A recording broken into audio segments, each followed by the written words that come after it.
The Celtics were this close to losing game one. Then Jaylen Brown makes a big defensive play, an even bigger shot. Jayson Tatum shakes off a horrible stretch to put up 10 in overtime. What a wild finish. What a wild game. I'm talking about it right now on a Locked On Celtics podcast. Thanks to Blockbuster brand, it's holiday season. Drop Jrue in the mix, and 3 from KP. No, we not on the Knicks. Flushing competition like Al on Giannis. Juice and Big Zeus, still Beantown's finest. Banner 18 going up in the rafters. Watch the C's game in Locked On NASA. Karalis on the breakdown, clutch like a tip from D White on the breakdown. John on the mic documenting domination. Matter pen a back bay, it's all C's nation. Rainer J's how it started, raising banners, how we finish. Locked On Celtics pod, home of the winners. Peace. Hey there, welcome back to the Locked On Celtics podcast. It's right here on the Locked On Podcast Network, where it's your team every day. I get you covered every day, Monday through Friday, with a free, fresh podcast that drops directly to your device, even super late. I know it's late. The game went late. The game went long. It went into overtime. It was an ESPN game. It started late.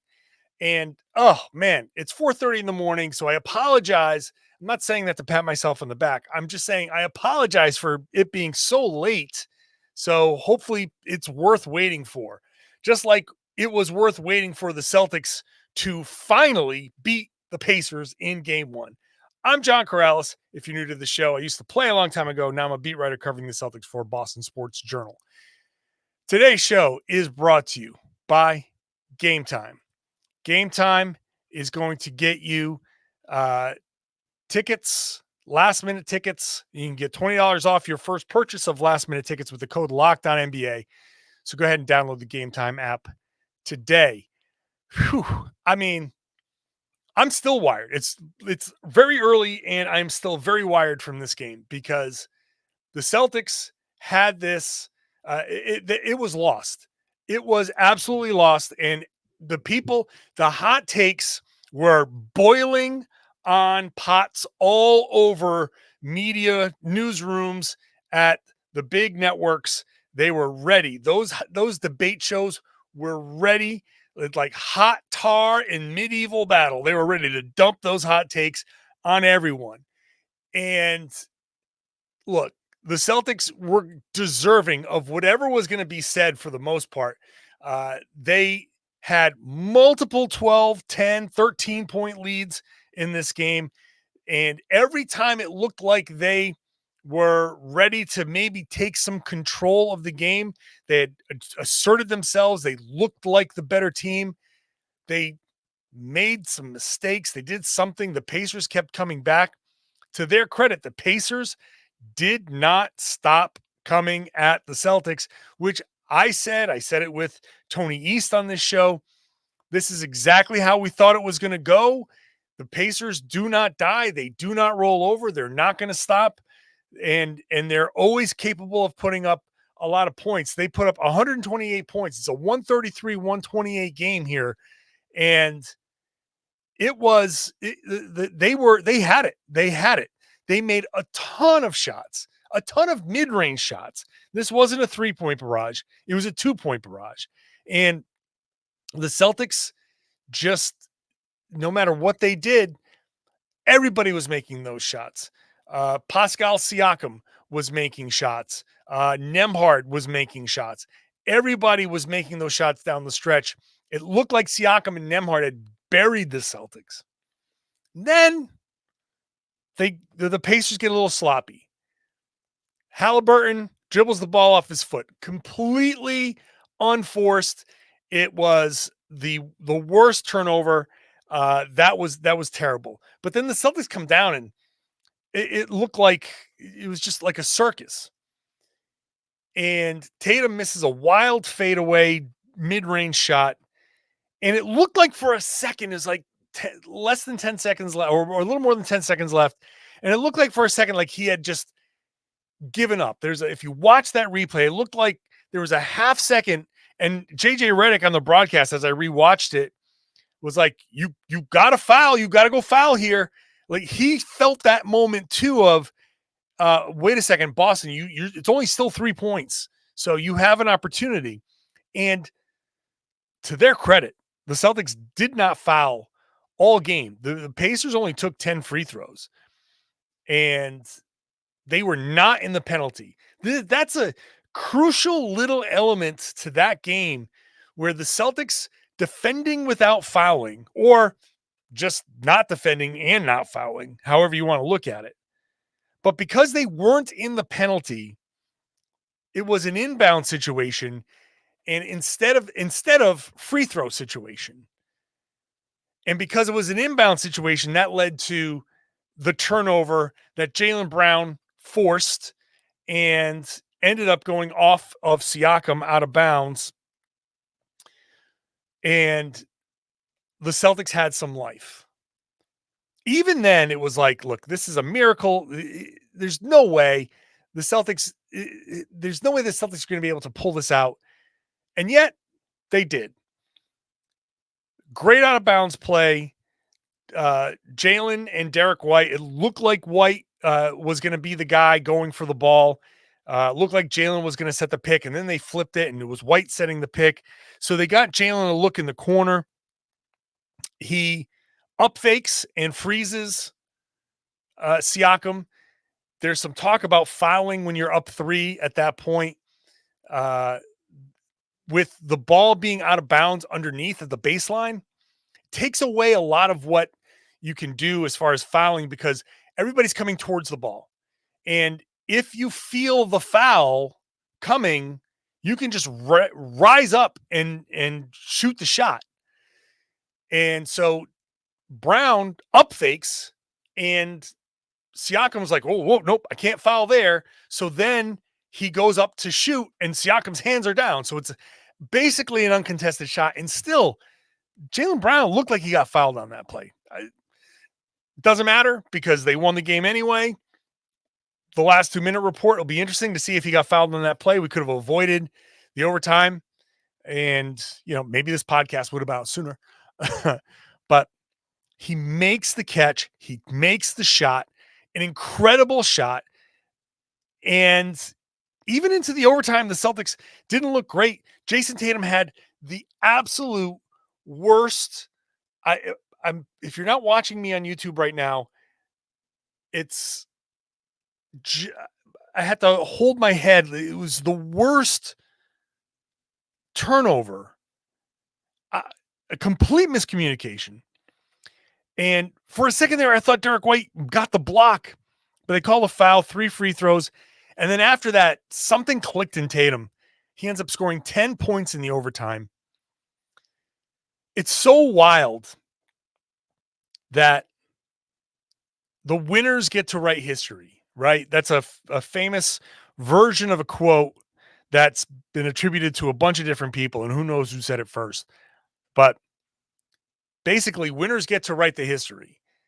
And that one shot from Jaylen Brown falling, giving the Celtics another opportunity. And everybody said, look, that shot gave us life. Joe Mazzulla in the huddle saying, look, we've got another opportunity here. Al Horford admitting it gave us a little bit of a boost to come out in that overtime. If that shot doesn't fall, it's a loss. And now I'm sitting here talking about the embarrassment of losing a game 1 at home to a team that just went 7. But no, instead of choking, the Celtics are resilient, because when you have, instead of, a bunch of mistakes, like it becomes adversity. When you get through all of that and you still win, now you're poised because you didn't let the misses get to you. You made the shot and you came back, and Jayson Tatum bounced back from a rough stretch in that fourth quarter where he looked awful to get those 10 points in overtime and have one of the best overtime playoff performances you're going to see.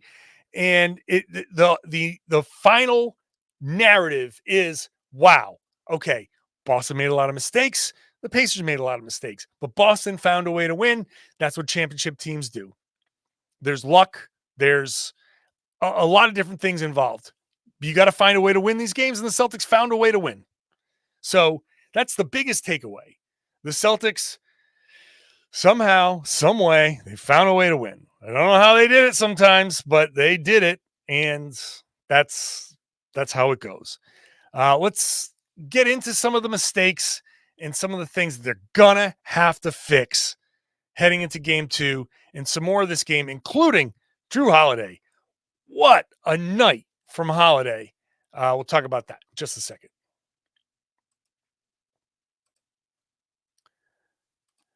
Today's show is brought to you by Game Time. The Game Time app is an authorized ticket marketplace of the NBA. So that means getting playoff tickets is even easier and faster. Prices in the Game Time app actually go down closer to tip-off. They've got killer last-minute deals, all-in prices, views from your seat, the lowest price guarantee. Game Time takes the guesswork out of buying NBA tickets, but not just NBA tickets.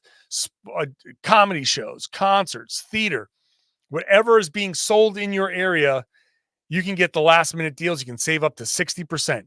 The flash deals are exclusive in-app deals on select seats. Zone deals, you choose the section, they pick the seats, so you can save more money that way. Toggle your all-in pricing so you get the prices all up front and panoramic views from your seat so you know what you're looking at. That lowest price guarantee is going to get you 110% of the difference if you find those tickets somewhere else. So take all of the guesswork out of buying these tickets and NBA tickets with Game Time. Download the Game Time app, create an account, use the code LOCKEDONNBA for $20 off your first purchase. That's LOCKEDONNBA. Terms apply. Again, create an account, redeem the code LOCKEDONNBA for $20 off.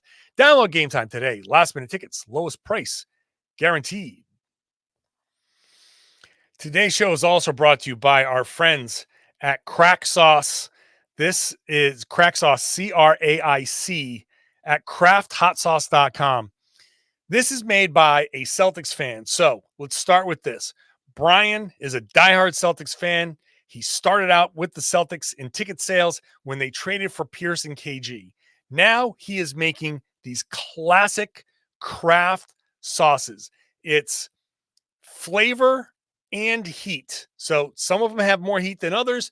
They all have incredible flavor. They made in small batches in Massachusetts. They buy the produce from 18 Massachusetts farms. It's all local. It's all done with a nice, tender touch, and you're going to get the best taste and the heat.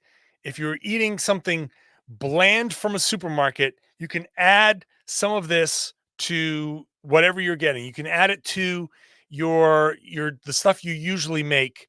You can add it to your eggs in the morning, whatever you want. Varying levels of heat, but always tons and tons of taste. There's a hot sauce person in your life. Father's Day is coming up, and they've got these great packs, these 4-packs of the crack hot sauce. Go to crafthotsauce.com. Use the code LOCKEDON. You're going to get 10% off your order. This is, I can't begin to tell you all of the great stuff about this, but locally sourced, some of these single sourced for all their ingredients from one farm, locally sourced, great flavor, some with some heat, all made by a Celtics fan who's living and dying just like you with the Celtics. So support a local Celtics fan, support local farms, support local employees by going to crafthotsauce.com using the code LOCKEDON. 10% off for yourself, 10% off for Father's Day as a birthday gift. Plenty. crafthotsauce.com. Thank you for making Locked On Celtics your first listen every day. Go check out Locked On NBA. I am not on the Wednesday show. I am on the Thursday show with Jake Madison. We switched with Nick Angstead and Pat the Designer, so I could talk about the Knicks Mavericks while he talked about my Celtics. So go check out Locked On NBA wherever you get your podcast. Watch the show on YouTube. The Celtics had their opportunities to build a lead here, and they built multiple leads. The one thing that killed me in this, they got the lead up to like 10, 12, 13, and then they made mistakes. They got away, and this is just classic Celtics. I knew right away how this was going to go in the first quarter, 12-0 run, right? And they look great. They look dominant. That D was stifling. They were Amazing. 12-0, they call it, Indy calls a timeout. Celtics come out, another stop. Here comes Jaylen Brown. He's got Jayson Tatum coming down the left wing, and he decides to throw the alley-oop, and in flies Nesmith. Aaron Nesmith comes flying in for a steal. And, okay, great play. Jaylen didn't quite see him coming, but he's looking to make the spectacular play. And this is a little nitpicky because the Celtics have made that play before. So it's not the worst thing in the world, but it's still a mistake. It's still one of those things where you're like, oh, man, if only they had just finished that play. It's a 14-0 run. Instead, the Pacers answer 7-2. So now it's 16-7. It's only a 9-point game. And it just kind of hung around 7 or 8 instead of the Celtics being able to push it out to 16, 18, 20 even. It becomes the Pacers cutting into it and doing the things that keep it at 7, 8, 9. There was a play where the Celtics got a couple of stops late in the game. Jayson Tatum goes up for a rebound. They get another stop, but he mistimes the jump. The rebound just goes a little higher than he thought. They get the offensive rebound, and all of a sudden it just stays at like 2 or 4. Little things. The Celtics went up 13, and they started, a turnover and missed shots and hunting the mismatches. Those mistakes, the bad offense that the Celtics ran when they got up 12 or 13, I don't know. I got to rewatch all of this and see. I don't know if they got comfortable per se, but they definitely stopped playing the same way that got them that 12-point lead. And you got to credit the Pacers for being there and making the shots and making the tough plays, getting in there, grabbing the rebounds, getting some steals.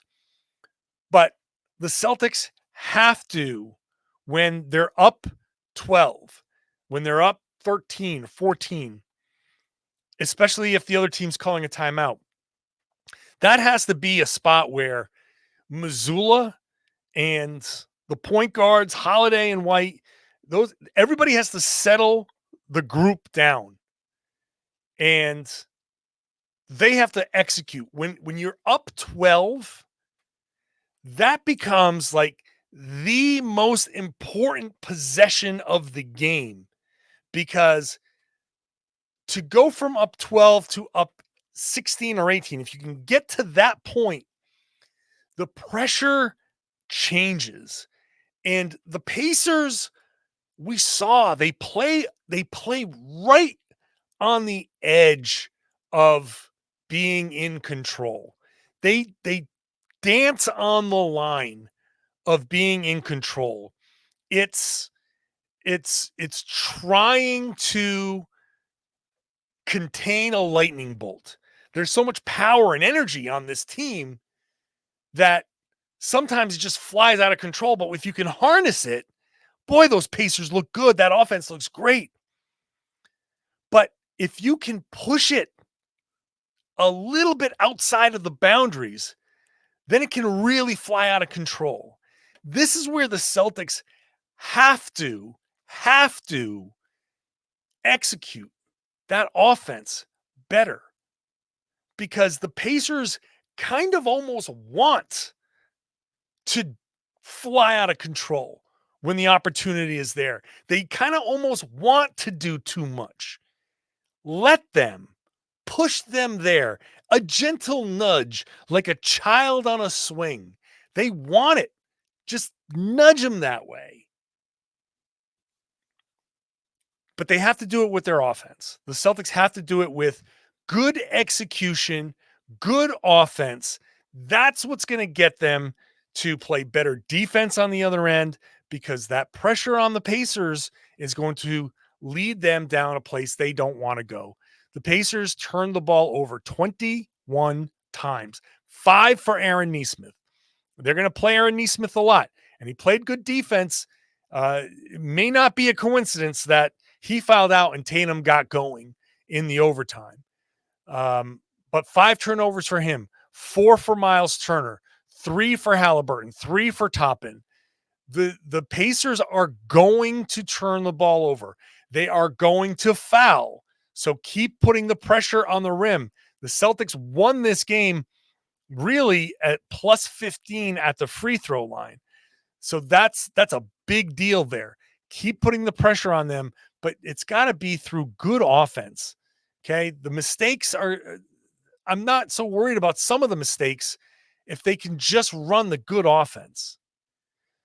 Let me talk about Holiday, Horford, the bench. Talk about all of that coming up next. Today's show is brought to you by BetterHelp.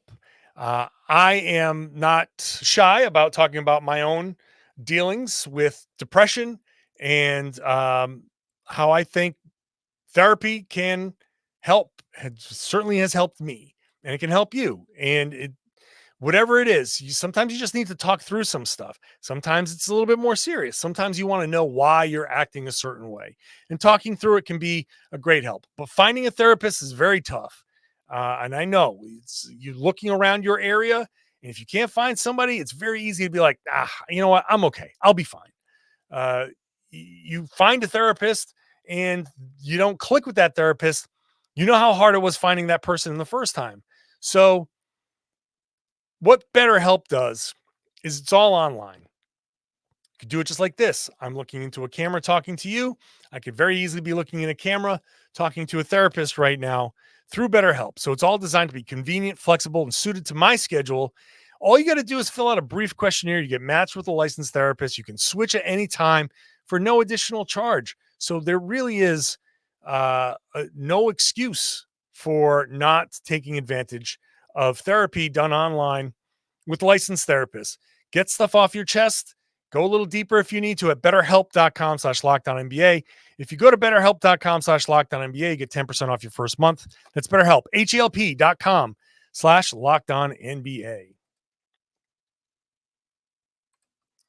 Thanks for making Locked On Celtics your first listen every day. Go check out Locked On Sports Today, streaming 24/7 all day, every day on YouTube and the Amazon Fire TV channels app. All the big stories, all the big shows, all the good conversation, the good experts, the guys and gals who know what they're talking about.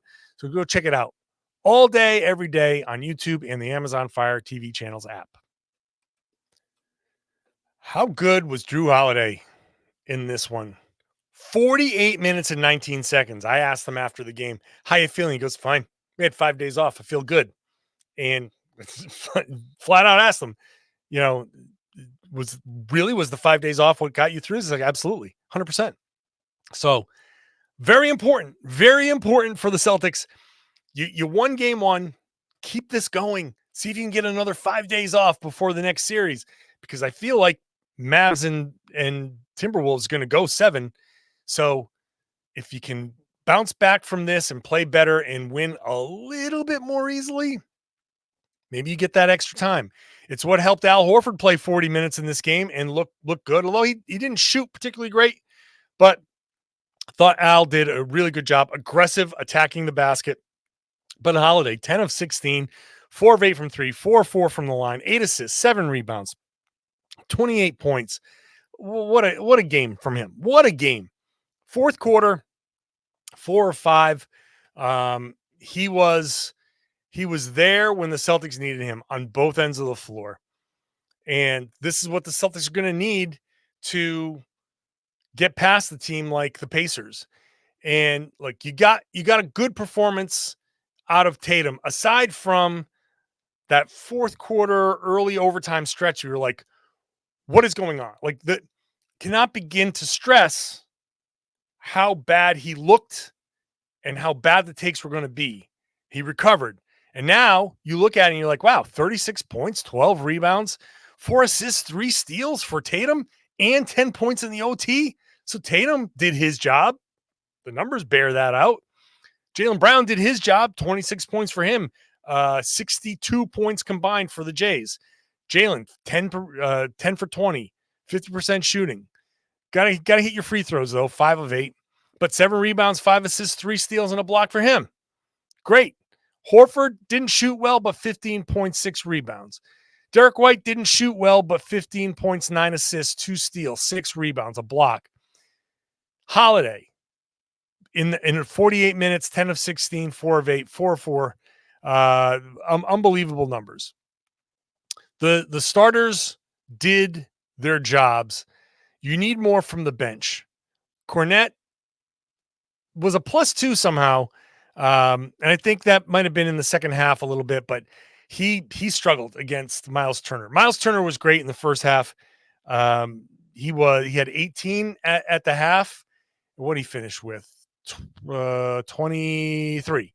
So Turner was great in the first half. They got a ton from Obi Toppin early. You got a ton from Miles Turner early, and then things shifted in the second half.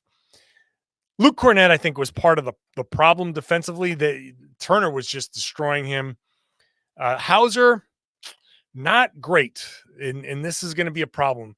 They're such a dynamic team with Hauser hitting threes that if he plays like this, then he's not playable at all, and that's an issue. That's an issue. I think the Celtics could have used Xavier Tillman, but he missed the game for personal reasons. He posted on Instagram that his father has passed away. So that is very sad and unfortunate. And, obviously thoughts go out to Tillman and his family. And obviously personal matters like this take precedence over basketball.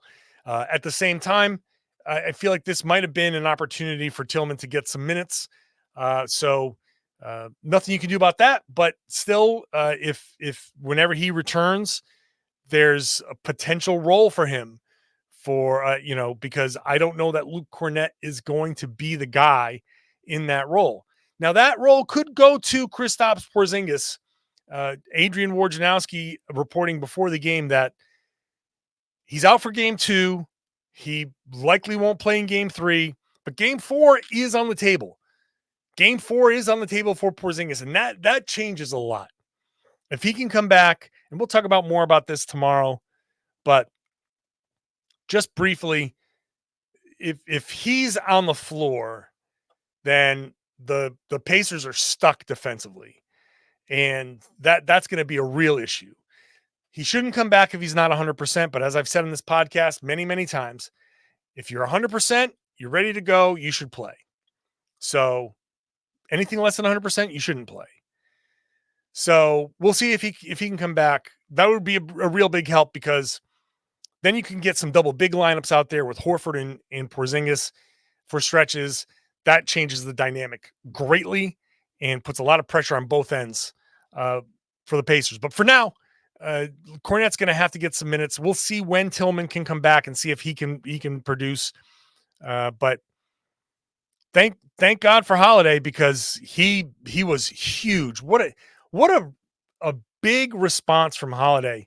Just got to throw that out there, because at the beginning of the Miami series, a lot of Milwaukee folks were out there being like, "Oh, we tried to tell you about playoff Holiday," and here he is. This is not playoff Holiday. This is, championship Holiday. This is a guy that's performing really, really well. He's been great. He's been great for a few games now, and they don't win this game without Holiday. That was a tremendous, tremendous performance, and it kind of almost goes under the radar because of the nature of that game, the buzzer beater, or the last minute shot, the last second shot, and the overtime. But they don't win this game without Holiday. Game 2 is going to be interesting. We'll preview that tomorrow a little bit, talk about some more of the adjustments as I rewatch the game and talk to everybody at practice and kind of get a better sense of really, really what happened. Because this is kind of you get that feel, and I feel good about it, but there are some things you're like, okay, this wasn't that bad, this was worse, so on and so forth. But look, I don't know how the Pacers are going to play differently. They might play better in some respects and not as well in others. I can't see them putting up more than 128 points. Maybe they'll put up 130 something, but I feel like this is kind of the performance you're going to get out of the Pacers. It just might look a little different. The Celtics have places to go defensively. Offensively, they put up 133. They just got to be better with some of those shots. Like I said, defensively, you just got to get some of these stops. And hopefully after a day of film that the Celtics can come out in game 2 and be better. I don't think this is going to be the game 2 that we saw in the first 2 rounds, because Celtics had big, huge wins in games 1 in the first 2 series. This was an overtime win that feels like a loss to some people. So I don't think they're going to come out with that same attitude. They're going to come out focused in game 2. So I think this can be a win for the Celtics, but they got a lot to fix. We'll talk about that tomorrow. So make sure you're subscribed. Make sure you're visiting our sponsors, our local sponsor, Crack Sauce at crafthotsauce.com. It's authentic craft hot sauce made in Lowell, Massachusetts. Go check them out. Make sure you're subscribed to the podcast wherever you get your podcasts. Watch the show on YouTube. And I'd love it if you share the podcast, spread the word, tell everybody they should be listening to and watching the Locked On Celtics podcast here on the Locked On Podcast Network. It's your team every day.